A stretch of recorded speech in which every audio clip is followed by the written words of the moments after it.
2004ರಲ್ಲಿ ಉತ್ತರ ಪ್ರದೇಶದಲ್ಲಿ ಒಬ್ಬ ಟ್ಯಾಕ್ಸಿ ಡ್ರೈವರು ಇದ್ದಕ್ಕಿದ್ದಂಗೆ ಕಾಣೆಯಾಗ್ತಾನೆ. ಮೊದಲಿಗೆ ಮನೆಯವರು ಅಷ್ಟೊಂದು ಸೀರಿಯಸ್ ಆಗಿ ತಗೊಳ್ಳಲ್ಲ. ಯಾವುದೋ ಒಂದು ಟ್ರಿಪ್ಪಿಗೆ ಹೋಗಿರಬೇಕು, ಇವತ್ತೆಲ್ಲ ನಾಳೆ ಬಂದೇ ಬರ್ತಾನೆ ಅಂತೇಳಿ ಕಾಯ್ತಾ ಇರ್ತಾರೆ. ಆದ್ರೆ ಒಂದು ದಿನ ಕಳೆಯುತ್ತೆ, 2 ದಿನ ಕಳೆಯುತ್ತೆ, ಹೀಗೆ ಒಂದು ವಾರನೇ ಹೋಗುತ್ತೆ. ಆದರೂ ಕೂಡ ಆ ಟ್ಯಾಕ್ಸಿ ಡ್ರೈವರ್ ಮನೆಗೆ ವಾಪಸ್ ಬರಲ್ಲ. ಕೊನೆಗೆ ಪೊಲೀಸ್ ಕಂಪ್ಲೇಂಟನ್ನು ಕೊಡ್ತಾರೆ ಆ್ಯಂಡ್ ಪೊಲೀಸರು ಇನ್ವೆಸ್ಟಿಗೇಷನ್ ಶುರು ಮಾಡ್ತಾರೆ. ಆದರೆ ಆ ಒಬ್ಬ ಟ್ಯಾಕ್ಸಿ ಡ್ರೈವರ್ ಅಷ್ಟೇ ಅಲ್ಲ, ಅದೇ ಒಂದು ಭಾಗದಲ್ಲಿ ಇನ್ನೂ ತುಂಬ ಜನ ಟ್ಯಾಕ್ಸಿ ಡ್ರೈವರ್ಗಳು ಇದೇ ರೀತಿ ಕಾಣೆ ಆಗ್ತಾ ಇರೋದು ಗೊತ್ತಾಗುತ್ತೆ. ಮೊದಲಿಗೆ ಒಬ್ಬ, ಇಬ್ಬರು, 10 ಜನ, 20 ಜನ, ಈ ರೀತಿಯಾಗಿ ಈ ಒಂದು ಕಾಣೆ ಆಗ್ತಿರುವಂಥವರ ಸಂಖ್ಯೆ ಜಾಸ್ತಿ ಆಗ್ತಾನೆ ಹೋಗುತ್ತೆ. ಆದರೆ ಒಂದೇ ಒಂದು ಡೆಡ್ ಬಾಡಿ ಕೂಡ ಸಿಗಲ್ಲ ಆ್ಯಂಡ್ ಅದರ ಜೊತೆಗೆ ಒಂದೇ ಒಂದು ಸುಳಿವು ಕೂಡ ಪೊಲೀಸರಿಗೆ ಸಿಗ್ತಾ ಇರಲ್ಲ. ಪೊಲೀಸರಿಗೆ ತಲೆ ಕೆಟ್ಟೋಗುತ್ತೆ, ಏನು ನಡೀತಿದೆ, ಎಲ್ಲಿ ಹೋಗ್ತಾ ಇದ್ದಾರೆ ಇವರೆಲ್ಲ, ಒಂದು ವೇಳೆ ಸತ್ತರೂ ಕೂಡ ಇವರ ಡೆಡ್ ಬಾಡಿ ಎಲ್ಲಿ ಹೋಗ್ತಿದೆ, ಇದೆಲ್ಲವೂ ಕೂಡ ಪೊಲೀಸರಿಗೆ ಒಂದು ಚೂರೂ ಅರ್ಥ ಆಗ್ತಿರಲ್ಲ. ಇಷ್ಟು ಜನ ಎಲ್ಲಿ ಹೋಗ್ತಾ ಇದ್ದಾರೆ ಅನ್ನೋ ಒಂದು ಪ್ರಶ್ನೆಗೆ ಉತ್ತರ ಸಿಗೋದಕ್ಕೆ ಸುಮಾರು 10 ವರ್ಷಗಳೇ ಬೇಕಾಗುತ್ತೆ. ಯಾಕಂದ್ರೆ ಈ ಮಿಸ್ಸಿಂಗ್ ಕೇಸ್ಗಳ ಹಿಂದೆ ಇದ್ದಂಥ ವ್ಯಕ್ತಿ ಸಾಮಾನ್ಯ ಕ್ರಿಮಿನಲ್ ಆಗಿರಲ್ಲ, ಅವನೊಬ್ಬ ಡಾಕ್ಟರ್ ಆಗಿರ್ತಾನೆ, ಅದು ಆಯುರ್ವೇದ ಡಾಕ್ಟರ್ ಆಗಿರ್ತಾನೆ. ಹೊರಗಡೆ ನೋಡೋದಕ್ಕೆ ತುಂಬ ರೆಸ್ಪೆಕ್ಟೇಬಲ್ ಪರ್ಸನ್, ಆದರೆ ಒಳಗಡೆ ಅವನ ಡಬಲ್ ಲೈಫ್ ಬಗ್ಗೆ ಗೊತ್ತಾದಾಗ ಇಡೀ ದೇಶನೇ ಶಾಕ್ ಆಗಿತ್ತು. ಬೆಳಗ್ಗೆ ಟೈಮಲ್ಲೇ ಕ್ಲಿನಿಕ್ ನಡೆಸ್ತಾ ಇರ್ತಾನೆ ಆ್ಯಂಡ್ ರಾತ್ರಿ ಆಗ್ತಿದ್ದಂಗನ ಇಂಡಿಯಾದು ಮೋಸ್ಟ್ ವಾಂಟೆಡ್ ಡೇಂಜರಸ್ ಕ್ರಿಮಿನಲ್ಗಳಲ್ಲಿ ಒಬ್ಬನಾಗಿ ಈತ ಬದಲಾಗ್ತಾ ಇರ್ತಾನೆ. ಅವನ ಹೆಸರು ಡಾಕ್ಟರ್ ದೇವೇಂದ್ರ ಶರ್ಮಾ. ದೇವೇಂದ್ರ ಶರ್ಮಾ 1984ರಲ್ಲಿ BAMS ಡಿಗ್ರಿಯನ್ನು ಫಿನಿಷ್ ಮಾಡಿರ್ತಾನೆ ಆ್ಯಂಡ್ ಅದಾದಮೇಲೆ ತನ್ನದೇ ಒಂದು ಕ್ಲಿನಿಕನ್ನು ಶುರು ಮಾಡಿರ್ತಾನೆ. ರೋಗಿಗಳು ಬರ್ತಾ ಇರ್ತಾರೆ, ಟ್ರೀಟ್ಮೆಂಟ್ ಕೊಡ್ತಾ ಇರ್ತಾರೆ ಆ್ಯಂಡ್ ನೋಡಿದವ್ರಿಗೆ ಇವನೊಬ್ಬ ಒಳ್ಳೆ ಡಾಕ್ಟರ್ ಇದ್ದರೆ ಇವನ ಥರ ಇರಬೇಕು ಅನ್ನೋ ಒಂದು ಫೀಲ್ ಬರ್ತಾ ಇರುತ್ತೆ. ಮನೆಯವ್ರಿಗೂ ಕೂಡ ತುಂಬಾ ಹೆಮ್ಮೆ ಇರುತ್ತೆ. ಯಾಕಂದರೆ ದೇವೇಂದ್ರ ಶರ್ಮಾ ಹುಟ್ಟಿದ್ದು ಒಂದು ಲೋವರ್ ಮಿಡಲ್ ಕ್ಲಾಸ್ ಫ್ಯಾಮಿಲಿಯಲ್ಲಿ ಹುಟ್ಟಿರ್ತಾನೆ ಆ್ಯಂಡ್ ಅಂಥ ಫ್ಯಾಮಿಲಿಯಲ್ಲಿ ಒಬ್ಬ ಡಾಕ್ಟರ್ ಆಗಿದ್ದಾನೆ ಅಂತಂದರೆ ಆಬ್ವಿಯಸ್ಲಿ ಅವ್ರಿಗೆ ತುಂಬಾ ಹೆಮ್ಮೆ ಇರುತ್ತೆ. ಹೀಗೆ ಸುಮಾರು 11 ವರ್ಷಗಳು ಕಳೆಯುತ್ತೆ. ಆದರೆ 1994ರಲ್ಲಿ ಒಂದು ಸಣ್ಣ ಘಟನೆ ಅವನ ಇಡೀ ಜೀವನವನ್ನು ಕಂಪ್ಲೀಟಾಗಿ ಚೇಂಜ್ ಮಾಡಿಬಿಡುತ್ತೆ. ಈ 1994ರಲ್ಲಿ ದೇವೇಂದ್ರ ಶರ್ಮಾಗೆ LPG ಗ್ಯಾಸ್ ಡೀಲರ್ಶಿಪ್ ಸಿಗುತ್ತೆ. ಸೊ ಆ ಒಂದು ಡೀಲರ್ಶಿಪ್ಗೆ ದೇವೇಂದ್ರ ಶರ್ಮಾ 11 ಲಕ್ಷ ರೂಪಾಯಿಯನ್ನು ಇನ್ವೆಸ್ಟ್ ಮಾಡ್ತಾನೆ. ಅರ್ಥ ಮಾಡ್ಕೊಳ್ಳಿ, 1994ರಲ್ಲಿ 11 ಲಕ್ಷ ರೂಪಾಯಿ ಅಂದರೆ ಅದು ತುಂಬಾ ದೊಡ್ಡ ಅಮೌಂಟು. ಲೆಕ್ಕ ಮಾಡ್ಕೊಳ್ಳಿ ಇವಾಗಿನ ಟೈಮಿಗೆ ಅದು ಎಷ್ಟಾಗುತ್ತೆ ಅಂತ ನೋಡ್ಕೊಳ್ಳಿ. ಆ್ಯಂಡ್ ಇನ್ವೆಸ್ಟ್ ಏನೋ ಮಾಡ್ತಾನೆ, ಆದರೆ ಆ ಒಂದು LPG ಡೀಲರ್ಶಿಪ್ ಕಂಪನಿ ಫ್ರಾಡ್ ಆಗಿರುತ್ತೆ ಆ್ಯಂಡ್ ದೇವೇಂದ್ರ ಶರ್ಮಾ ಹಾಕಿದಂಥ 11 ಲಕ್ಷ ರೂಪಾಯಿನ ಕಂಪ್ಲೀಟಾಗಿ ಕಳ್ಕೊಳ್ತಾನೆ. ಅಷ್ಟು ವರ್ಷದ ಸೇವಿಂಗ್ಸ್ ಒಂದು ಸೆಕೆಂಡಲ್ಲಿ ಎಲ್ಲನೂ ಝೀರೋ ಆಗುತ್ತೆ. ಒಂದು ವೇಳೆ ದೇವೇಂದ್ರ ಶರ್ಮಾ ಪ್ಲೇಸಲ್ಲಿ ಬೇರೆ ಯಾರಾದರೂ ಒಬ್ಬ ಸಾಮಾನ್ಯ ವ್ಯಕ್ತಿ ಇದ್ದರೆ ಈ ದುಡ್ಡನ್ನು ಹೇಗಾದರೂ ಪಡ್ಕೊಳ್ಬೇಕು ಅನ್ನೋದು ಕಾರಣಕ್ಕೆ ಕೋರ್ಟ್ ಮೆಟ್ಲು ಏರ್ತಾಯಿದ್ರು, ಅಥವಾ ಮಾಡೋ ಕೆಲಸ ಎಲ್ಲ ಇನ್ನೂ ಸ್ವಲ್ಪ ಎಫರ್ಟ್ ಹಾಕಿ ದುಡ್ಡನ್ನು ಗಳಿಸುವಂಥ ಪ್ರಯತ್ನ ಮಾಡ್ತಾಯಿದ್ರು. ಆದರೆ ದೇವೇಂದ್ರ ಶರ್ಮಾ ಮಾತ್ರ ಬೇರೆ ದಾರಿಯನ್ನೇ ಚೂಸ್ ಮಾಡ್ಕೊತಾನೆ. ಅದು ಇಲ್ಲಿಗಲ್ ದಾರಿಯಾಗಿರುತ್ತೆ. ಮೊದಲಿಗೆ ಒಂದು ಫೇಕ್ ಗ್ಯಾಸ್ ಏಜೆನ್ಸಿ ಬಿಸ್ನೆಸ್ಸನ್ನು ಓಪನ್ ಮಾಡ್ಕೊತಾನೆ. ಅದರಲ್ಲಿ ಅವನಿಗೆ ಅಷ್ಟೊಂದು ಪ್ರಾಫಿಟ್ ಸಿಗಲ್ಲ. ಆಮೇಲೆ ಅವನಿಗೆ ಒಂದು ಗ್ಯಾಂಗ್ನ ಒಂದು ಪರಿಚಯ ಆಗುತ್ತೆ. ಅದು ಸಾಮಾನ್ಯವಾಗಿರೋಂಥ ಗ್ಯಾಂಗ್ ಆಗಿರಲ್ಲ, ಅದು ಇಲ್ಲಿಗಲ್ ಕಿಡ್ನಿ ಟ್ರಾನ್ಸ್ಪ್ಲಾಂಟ್ ರ್ಯಾಕೆಟ್ನ ಒಂದು ಗ್ಯಾಂಗ್ ಆಗಿರುತ್ತೆ. ಅಲ್ಲಿಂದ ದೇವೇಂದ್ರ ಶರ್ಮಾ ಲೈಫ್ ಕಂಪ್ಲೀಟಾಗಿ ಚೇಂಜ್ ಆಗುತ್ತೆ. ಮೊದಲಿಗೆ ಅವನ ಕೆಲಸ ಏನಂದರೆ, ಈ ಬಡ ಜನರು ಇರ್ತಾರಲ್ಲ ಅವರಿಗೆಲ್ಲ ದುಡ್ಡಿನ ಆಸೆಯನ್ನು ತೋರಿಸಿ ಕಿಡ್ನಿ ಡೋನರ್ಗಳನ್ನು ಹುಡುಕುವಂಥ ಕೆಲಸನ ದೇವೇಂದ್ರ ಶರ್ಮಾ ಮಾಡ್ತಾ ಇರ್ತಾನೆ. ಆ್ಯಂಡ್ ಇನ್ನೊಂದು ಕಡೆ ಈ ರಿಚ್ ಪೇಷಂಟ್ಗಳಿರ್ತಾರೆ, ಯಾರೆಲ್ಲ ಶ್ರೀಮಂತರು ಇರ್ತಾರೆ, ರೋಗಿಗಳು ಯಾರಿಗೆ ಕಿಡ್ನಿ ಬೇಕಾಗಿರುತ್ತೆ ಅವರಿಗೆ ಈ ಒಂದು ಕಿಡ್ನಿಯ ಫೆಸಿಲಿಟಿಯನ್ನು ವ್ಯವಸ್ಥೆ ಮಾಡಿಕೊಳ್ಳುವಂಥ ಕೆಲಸನ ದೇವೇಂದ್ರ ಶರ್ಮಾ ಮಾಡ್ತಾ ಇರ್ತಾನೆ. ಸೊ ಒಂದೇ ಒಂದು ಸರ್ಜರಿ ಅಂತಂದರೆ ಆಬ್ವಿಯಸ್ಲಿ ಲಕ್ಷಾಂತರ ದುಡ್ಡು ಬರ್ತಾ ಇರುತ್ತೆ. ಈ ಒಂದು ಬಿಸ್ನೆಸ್ಸಲ್ಲಿ ಅವನಿಗೆ ದುಡ್ಡು ಜಾಸ್ತಿ ಬರ್ತಾ ಇದ್ರೂ ಕೂಡ ಇದರಲ್ಲಿ ರಿಸ್ಕ್ ಇದ್ದೇ ಇರುತ್ತೆ.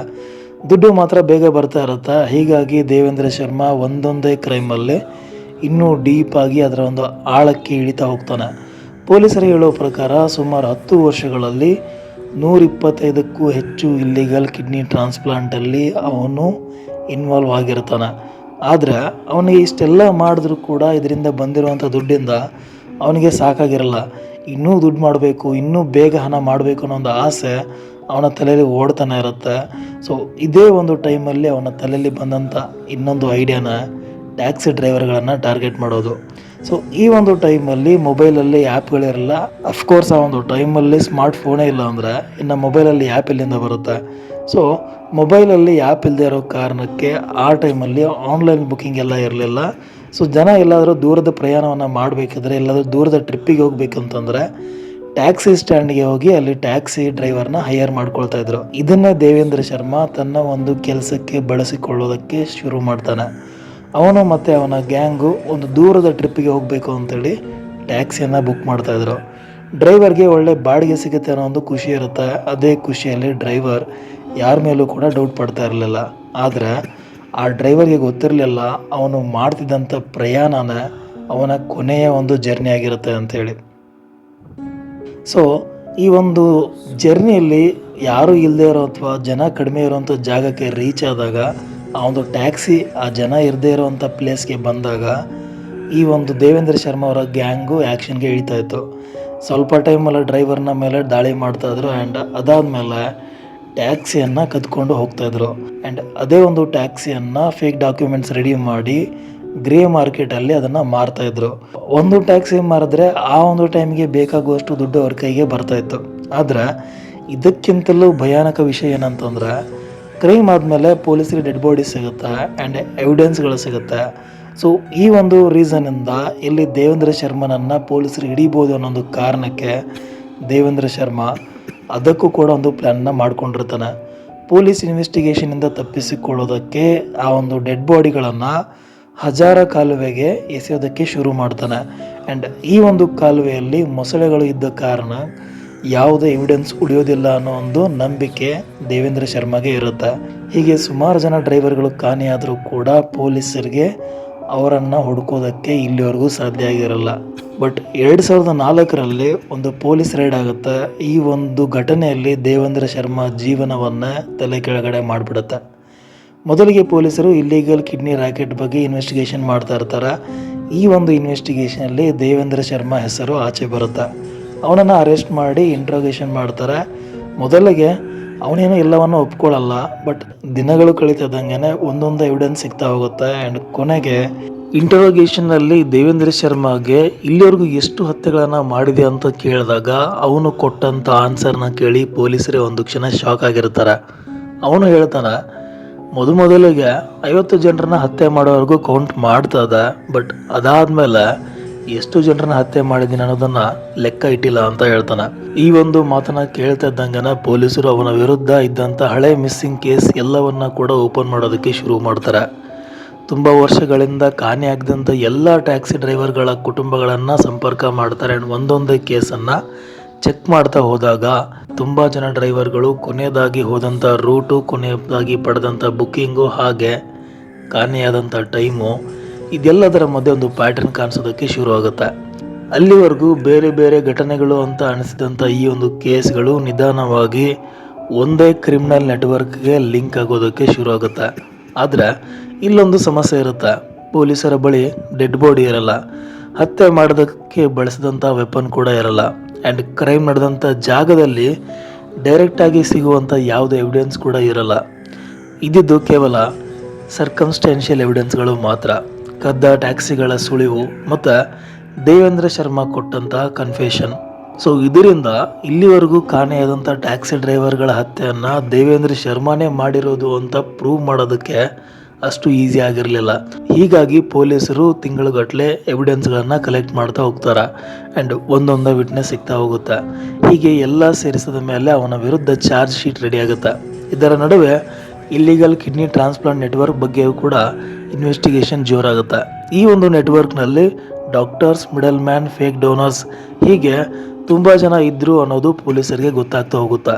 ಆ್ಯಂಡ್ ದೇವೇಂದ್ರ ಶರ್ಮಾ ಈ ಒಂದು ನೆಟ್ವರ್ಕ್ನಲ್ಲಿ ಇಂಪಾರ್ಟೆಂಟ್ ವ್ಯಕ್ತಿಗಳಲ್ಲಿ ಇವನು ಕೂಡ ಒಬ್ಬ ಅನ್ನೋದು ಇನ್ವೆಸ್ಟಿಗೇಷನಲ್ಲಿ ಪ್ರೂವ್ ಆಗುತ್ತೆ.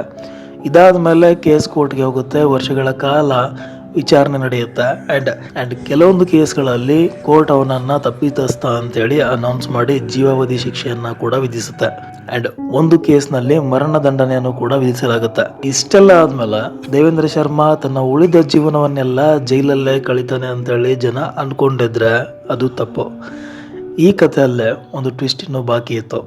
2020ರಲ್ಲಿ ಒಳ್ಳೆಯ ನಡವಳಿಕೆ ಆಧಾರದ ಮೇಲೆ ಸ್ವಲ್ಪ ದಿನಗಳ ಕಾಲ ದೇವೇಂದ್ರ ಶರ್ಮಾಗೆ ಪರೋಲ್ ಸಿಗುತ್ತೆ. ದೇವೇಂದ್ರ ಶರ್ಮಾಗೆ ಸುಮಾರು 2 ವಾರಗಳ ಕಾಲ ಪರೋಲ್ ಸಿಕ್ಕಿರುತ್ತೆ. ಆ್ಯಂಡ್ ಈ ಒಂದು ಟೈಮ್ ಮುಗಿದ್ಮೇಲೆ ಮತ್ತೆ ಆತ ಜೈಲಿಗೆ ವಾಪಸ್ ಹೋಗಬೇಕು. ಆದರೆ ದೇವೇಂದ್ರ ಶರ್ಮಾ ಮತ್ತೆ ಜೈಲಿಗೆ ವಾಪಸ್ ಹೋಗಲೇ ಇಲ್ಲ.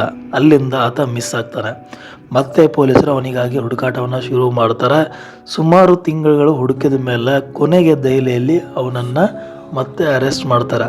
ಸೊ ಈ ಸಾರಿ ಆದರೂ ಆತ ಬುದ್ಧಿ ಕಲ್ತಿರ್ಬೋದು ಅಂತ ಅಂದ್ಕೊಂಡಿರ್ತಾರೆ. ಆದರೆ ಮತ್ತೆ ಅದೇ ತಪ್ಪಾಗುತ್ತೆ.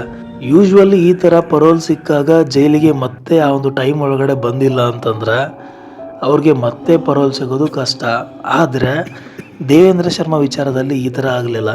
2023ರಲ್ಲಿ ಮತ್ತೆ ಅವನಿಗೆ ಪರೋಲ್ ಸಿಗುತ್ತೆ. ಅದು ಯಾವ ಕಾರಣಕ್ಕೆ ಅವನಿಗೆ ಪರೋಲ್ ಕೊಟ್ಟರು ಅನ್ನೋದು ಗೊತ್ತಿಲ್ಲ. ಆ್ಯಂಡ್ ಈ ಸಾರಿ ಅವನಿಗೆ 2 ತಿಂಗಳ ಕಾಲ ಪರೋಲ್ ಸಿಕ್ಕಿರುತ್ತೆ. ಆ್ಯಂಡ್ ಈ ಸಾರಿ ಕೂಡ ಅವನು ಮತ್ತೆ ಜೈಲಿಗೆ ವಾಪಸ್ ಬರಲ್ಲ. ಈ ಸಾರಿ ಅವನನ್ನು ಹುಡುಕಕ್ಕೆ ಬರೋಬ್ಬರಿ 2 ವರ್ಷಗಳ ಕಾಲ ಟೈಮ್ ತಗೊಳುತ್ತೆ. ಈ ಬಾರಿ ಅವನು ಪೊಲೀಸರ ಕಣ್ ತಪ್ಪಿಸಿ ರಾಜಸ್ಥಾನದ ಆಶ್ರಮದಲ್ಲಿ ಸಂತ ದಯಾದಾಸ್ ಮಹಾರಾಜ್ ಅನ್ನೋ ಒಂದು ಹೆಸರಿನಲ್ಲಿ ಜೀವನ ಮಾಡ್ತಾ ಇರ್ತಾನೆ. ಉದ್ದವಾದ ಗಡ್ಡ ಬಿಟ್ಟಿರ್ತಾನೆ, ಸರಳ ಬಟ್ಟೆ, ನೋಡೋರಿಗೆ ಒಬ್ಬ ಸಾಧು ಥರನೇ ಕಾಣ್ತಾ ಇದ್ದ. ಅಲ್ಲಿದ್ದಂಥ ಜನರಿಗೂ ಕೂಡ ಇವನ ನಿಜವಾದ ಐಡೆಂಟಿಟಿ ಗೊತ್ತಿರಲಿಲ್ಲ. ಸುಮಾರು 2 ವರ್ಷಗಳ ಹೀಗೆ ನಡೆದ ನಂತರ ಕೊನೆಗೆ ಪೊಲೀಸರಿಗೆ ಒಂದು ಸೀಕ್ರೆಟ್ ಇನ್ಫಾರ್ಮೇಷನ್ ಸಿಗುತ್ತೆ. ಆ್ಯಂಡ್ ಆ ಒಂದು ಇನ್ಫಾರ್ಮೇಷನ್ ಆಧಾರದ ಮೇಲೆ ಆಶ್ರಮದ ಮೇಲೆ ದಾಳಿ ಮಾಡ್ತಾರೆ. ಆ್ಯಂಡ್ ಅಲ್ಲಿದ್ದಂಥ ಸಾಧು ನಿಜವಾಗಿ ಭಾರತದ ಮೋಸ್ಟ್ ವಾಂಟೆಡ್ ಕ್ರಿಮಿನಲ್ಗಳಲ್ಲಿ ಒಬ್ಬನಾಗಿದ್ದಂಥ ದೇವೇಂದ್ರ ಶರ್ಮಾ ಅನ್ನೋದು ಗೊತ್ತಾಗುತ್ತೆ.